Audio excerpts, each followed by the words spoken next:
Hey, I got the police report. What did the police say I did? Keep watching to find out. They said they wouldn't hide anything from us. It's documented. We have video. We have all that stuff. We're going to be transparent. Okay. Good. Absolutely. There's nothing for us to try to hide or anything else. I understand that your equipment is important to you. Okay. That's my livelihood. I understand that. So it looks like there's no memory cards. Where's the video? The people want to see the video. Which video? The video that sees, allegedly. Maybe there's not video. I don't know. The memory cards are staying, and we agreed that with your lawyer. In the previous episode of the Corruption Report, I covered the seizure of my video journalism equipment by the Fort Bend County Sheriff's Office. The sheriff refuses to return the video from my false arrest. Sheriff Fagan and his deputies aren't just illegally hiding my video, they're also hiding public information. I immediately requested a copy of the dash camera, incident report, call sheet, radio traffic, and MDT call notes and text messages. The sheriff's office tried to cover up the entire request, including information that is required to be released promptly without delay.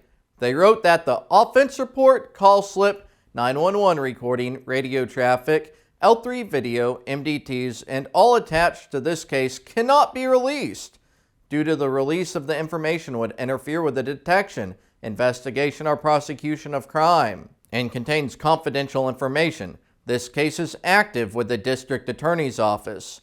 Please be advised that there were no text messages relating to this incident.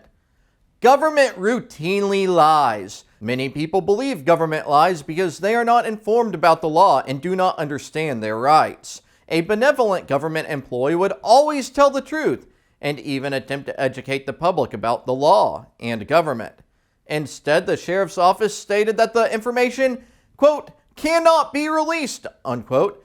That's a lie. The information can be released. They just don't want to release it. And portions of the information must be released. Sheriff Fagan doesn't have a choice. They must turn over at least the incident report and call sheet. I'll eventually get it, but how many others have given up on obtaining public information after being lied to by the sheriff's office? It is all right to access public information, and it's the sheriff's required duty to provide access to the information. Most law enforcement activities are discretionary, but providing public information is mandatory. I told the sheriff's office that they must provide the basic information, but they blew me off. I then reached out to Assistant County Attorney Lenitra Larry. She said, the sheriff's office should have released the basic information to you. I will follow up with them to make sure this is done tomorrow. That was on Thursday, January 6th. They had already gathered the information days earlier on Monday morning. They even had time to write a 4-page brief begging the Attorney General to let them hide the public information. They had plenty of time to provide me with the basic information, but instead they'd rather play games. Hello, I was looking for the offense report about my illegal arrest. Okay. The county attorney assured me that y'all were going to provide that to me. Are you Deborah? Yes, I am. I was assured by the county attorney that I would be provided with the offense report today. For which request are you actually talking about? The one for my arrest. Okay, you've submitted so many, so I have so many. How many have I submitted? Okay, so 3. I submitted one on the 3rd, one on the 4th, and prior to that. On the 21st. So are you talking about the ones I took in effect last year, at the end of last year, or this year? The county attorney, I believe, emailed your office already. Okay, so you don't know when that took place, when the email was sent to you? Yesterday. Yesterday? Okay, She assured me that your office was going to comply today. Who is she? Can you give me a name? Yes, Mrs. Leary at the county attorney's office. I'm pretty sure y'all work with her routinely. Well, we work with plenty of county attorney's office, okay? So that way I can contact her. I think there's only 2 of them. She already sent you an email. Well, I saw it's it. a possibility. To Steven? Is there a Steven back here? Steven does work with me. He's my coworker. Unfortunately, he's not here right now. Okay. So that's why I'm coming up to discuss this with you. She assured me. Let me, well, we have, if she said today, then we still have time to work on it. You're already overdue. Okay. Well, it is 10 business days. You're already overdue. So Wait, again, that's a lapse. well, again, we have 10 business days. to That's reply. already occurred. Okay. Again, We're on look extra into time it. now. Be a few minutes. Okay. So when I have about 30 requests in, well, because we're up to 3 and you said that's so many, I don't think that's very many. Well, that's my opinion. Okay. But again, I'm going to work on what you're asking for now. I'm looking for the general orders too. That was received on the 4th. That has been sent to Chief Provost. Okay, so if we have not received a response, if you have any questions. No, if you just want to let her know that when If you'd like to speak to, her office is over there at 1840. That was sent to her office, and she will be able to respond to you if she's available. Okay. Okay? So give All me a right. few minutes. Let me contact Ms. Provost. Okay, thank you, Deborah. I'm still working on it. Yes, ma'am. Okay, I just received my email from the county attorney's office. We will be releasing the basic to you, and you will receive it before 5 o'clock today. But not right now. No, sir. Y'all are already overdue. You want us to wait here Today's for 10 it? business days, okay? We're past that though. No, sir, it's not. It's 10 business days, okay? We received it on December the 21st. Yeah, We have count. 10 business days, Uh-huh. not counting the holidays. I already counted those in too. Today, but before 5 You're late. You want me to bring You a want us to wait right calendar? here until you get it ready? Excuse me? No, sir. You want us to I wait will right here? email it to you, okay? You're overdue. Pick it up, I'll call you before we close. Can we wait in your office? Y'all are I overdue. mean, that's strictly up to you. You can wait here till 4 o'clock. No, in your office with you. No, sir, you cannot. We're really nice people. The 12th day Okay. right now. But again, okay, so either I'll call you when it's, I'll email it to you. If Thank you, Deputy Garza. So, Have a nice afternoon. Okay, thank you, Deborah. welcome. There's gonna be a lot more. I hope we can get along. You're not getting We're along. not getting along. No. She's totally against me. They delayed until 4:54 p.m. to send me the incident report. Based on the YouTube views, tens of thousands of people are following this story, but even that is not enough motivation for them to be transparent and promptly provide public information as required by law. I've provided the contact information in the video description so you can file your own open records request. Let me know if you need any help or if they give you any trouble. I'll show you the incident report in a minute, but first you'll be shocked by their arguments for covering up the information. First, they claim that the Fort Bend County Sheriff's Office does not have the capability to redact audio or video files. They are saying that so they can withhold all the video instead of redacting out dates of birth that are read over the radio. It's a tyrant tactic to hide information. But that's another lie. The Fort Bend County Sheriff's Office does have the ability to edit video and audio. They've recently started their own YouTube channel to compete with me, posting highly edited videos portraying themselves as awesome heroes. When things happen, we are the first ones there. You see scenes that others shouldn't see. You experience things that the public just shouldn't experience. And the public, they have our back. They don't get many views because they are so out of touch with the general public. Let's see. This one actually hit the 1,000 view mark. A message from Sheriff Eric Fagan, first 100 days in office. I wonder where they got that idea. Hey, Justin. Hello, I'm Justin Pulliam. I'm good. Yourself? I'm good, thanks. I'm Chief Provost. How can we help? So I had some open records requests that I wanted to turn in, and I was just gonna see if anyone was available for an interview. I had a question about the first 100 days or so, and if there's anything gonna happen about body cameras. So the open records requests are over at the other building, so we don't take those over here. So you can drop that off over there. You want to interview with the sheriff? That's right. Okay. Well, can we schedule you an interview? As you know, today is our first official day. Oh yes, I'm sure y'all are very busy today. So Absolutely. he's actually in a meeting right now with another person. And Okay. so we can schedule you to come back. That would be We're happy to great. talk to That would you. be great. If you want to know, what his plans are for the first 100 days, I'll be more. And if I had a card, I'd give you one. I would like to talk to him, absolutely, but I wanted to make myself available to y'all, so if y'all had something to say, Okay. I'm here to record it and publish it. Yeah, absolutely. So I'm excited that y'all are doing. Don't get me wrong. I'm excited that y'all are getting a lot of work done right now. So exactly. sounds good. Well, looking forward to seeing what happens here. Nice to meet How are you. you, sir? Looking forward to you coming and interviewing us also. So we don't, we want to publicize the things that we are planning to do for this community. The lineup videos were actually useful and informative, but they stopped doing those. Apparently, I've never been on live television before because apparently you're spinning around and apparently every time you get dizzy, I just freak out. apparently they are completely against sharing real information with the public. Witnesses reported observing a suspect exit a dark-colored sedan, approach the victims, and fire multiple rounds at them. These suspects then re-entered the dark-colored sedan operated by an additional suspect. Their color grade was messed up and they needed a teleprompter. I wonder who they know who could have helped them do it right. Okay, back to their cry letter. They said the potential suspects and or potential defendants could utilize the requested information to hinder the investigation and possible prosecution of this case, as well as exert undue influence on the witnesses.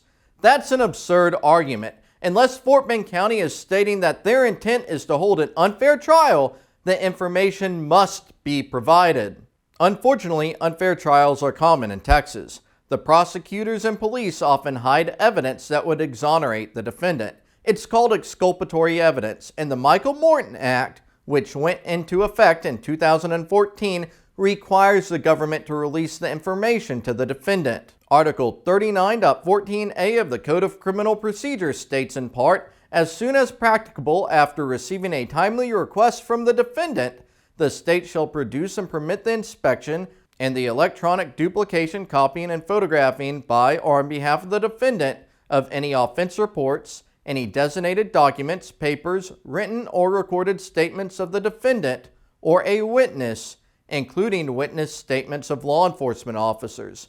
The legislature spoke loudly about the ability of defendants like myself to access evidence to defend ourselves from Blue Lion Patrol boys. They said that in the event of any conflict, the Michael Morton Act prevails over the exceptions in the Public Information Act. But it gets even worse. This is why they don't want you, the public, to see the information. The release of this information could potentially hinder the investigation or prosecution of this case if it was released to the public and used to defend the potential defendants in any criminal and or civil action that may be filed. Let that sink in.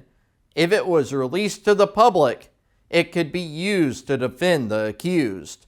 The corrupt government club wants to drag me through the mud. The bad cops want to slander me on Facebook and on Nextdoor.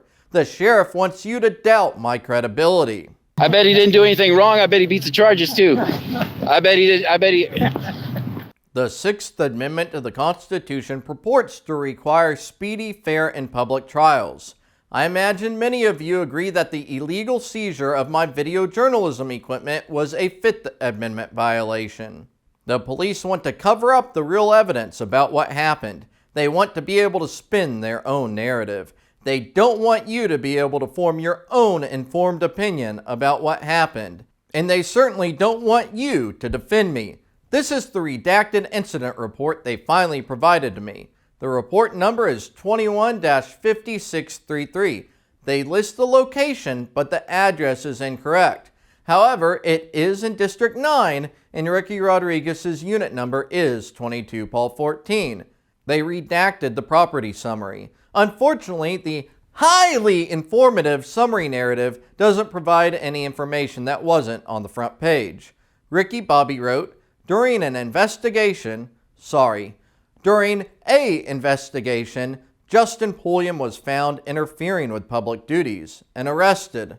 The next page has all my details. The arrest time of 11:09 was a lie. I was falsely arrested over an hour prior to that. The bad cops didn't notify dispatch until they were already on the way to the jail. Why would they keep it a secret for over an hour? Were they going to throw me in the ditch and feed me to the alligators?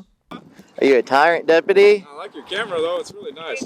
Oh yeah, you think you want to take it or something? Why would I want to do that? What's your name? Deputy Renner, Fort Bend County Sheriff's Office, badge number 324. Hate for you to slip and fall in that ditch.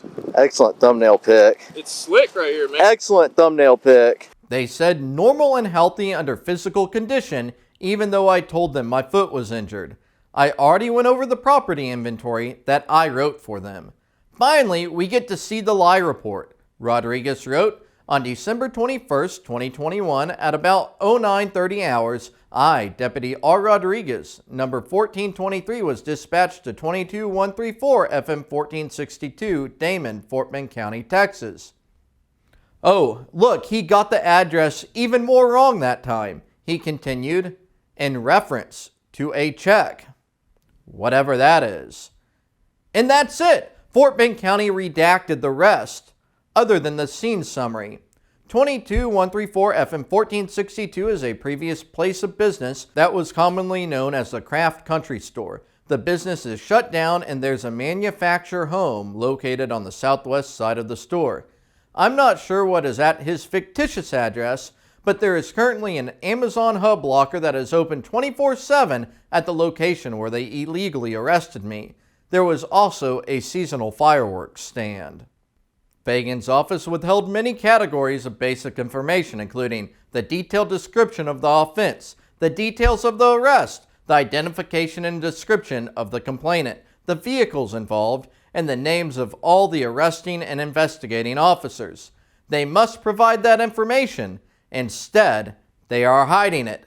The lie report is at most a page and a half long, but they're willing to release only 3 sentences. Think about it. Unelected, minimally trained, low IQ patrol boys seize people off the street, oftentimes violently. However, the United States is commonly portrayed to be a free country. If that is the reality, shouldn't the public be able to scrutinize the actions of the police to make their own determinations? Shouldn't the details surrounding on-view arrest be available to the public, just like an arrest affidavit would be? These are arrests without a warrant. There is no probable cause determination. It's one or more shift workers depriving people of their liberty, oftentimes for an alleged offense that is insignificant and nonviolent.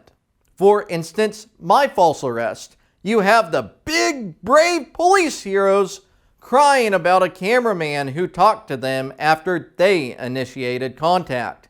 It's quite sad that you can be hauled to jail for anything these days. We have to work with the other agencies and share our information. People have to realize a law enforcement officer is someone who carries to take away a person's freedom.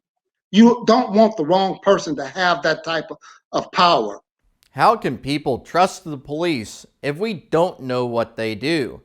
How can we trust the police if they rarely face true accountability? Government masters want everyone's blind trust and obedience. But the people are demanding change. The people demand to be informed. Do you think 3 sentences is enough to decide whether the police did a good job or bad job when they deprived me of my freedom? If you think the information about my false arrest should be released, I encourage you to exercise your First Amendment rights. This video demonstrates that thoughtful communications to the Sheriff's Office can make a difference. I appreciate everyone who is standing up in support of me. It boils down to this. Do the people have a right to know what the police really do? I think we do, and I'll fight all the way to the Supreme Court if I have to.